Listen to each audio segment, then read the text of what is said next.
সেদিন ছিল আমার দিদির ছেলে মানে আমার বোনপো বাবুনের বার্থডে, 31তম জন্মদিন। তো সেই জন্মদিন উপলক্ষে আমরা তিনজন এবং আমার ছদ্দিরা তিনজন আমার ওই দিদিভাইয়ের বাড়ি ডানকুনিতে চলে গিয়েছিলাম। সেদিন রাতে প্রোগ্রামটা রেখেছিল। হ্যাঁ, হ্যাপি বার্থডে। আর এই আমরা ট্যাপা টিপি।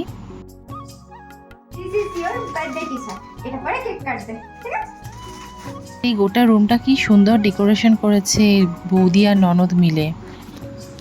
প্রিয় বর, আরও একটি বছর করলে তুমি পার, ভালো থেকো, সুস্থ থেকো, এই কামনা করি বারবার। এখন তোমার টান টান গাল, আশিতে যখন কুচকে যাবে চামড়া, এখন যেমন ভালোবাসে মন, তখনও প্রেমে বেঁচে থাকবো আমরা। ইতি তোমার প্রিয় বউ। একটু আগে যে বৌদি আর ননদ বলছিলাম, বৌদি মানে আমার দিদি ছেলের বউ মৌলি, আর আমার ওই ছদ্দির মেয়ে ডলু। ওরা সম্পর্কে তো বৌদি ননদই হয়। কেক কাটার পর্ব শেষ করে চলে এলাম ডিনার করতে। ডিনারে ছিল ওটা মিষ্টি পোলাও, ভেটকি মাছের ফ্রাই। ভেটকি মাছের ফ্রাইটা আমার দিদি ভাই প্রথমে একটু ভেজে রেখে দিয়েছে, খাবার সময় গরম করা হবে।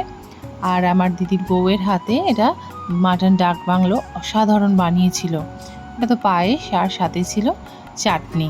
আর বাবুনের বউ বাবুনকে 31তম জন্মদিনে 31টা সারপ্রাইজ গিফট দিয়েছে। কী কী গিফট দিয়েছে সেটা পরের পর্বে আপনাদেরকে দেখাচ্ছি।